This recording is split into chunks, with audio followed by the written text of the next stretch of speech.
located. Secure the target. Be advised, UAV is exiting the AO.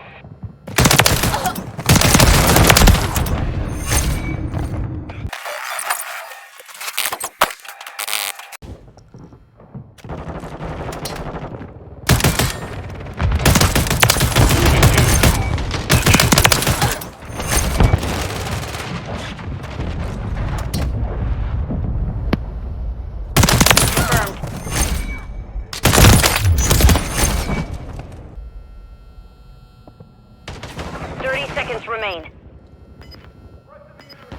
UAV standing by.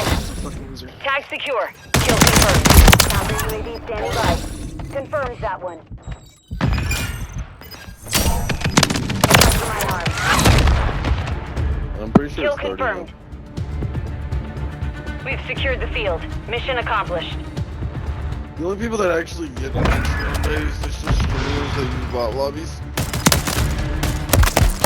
This skill-based matchmaking is the thing, and it kind of works.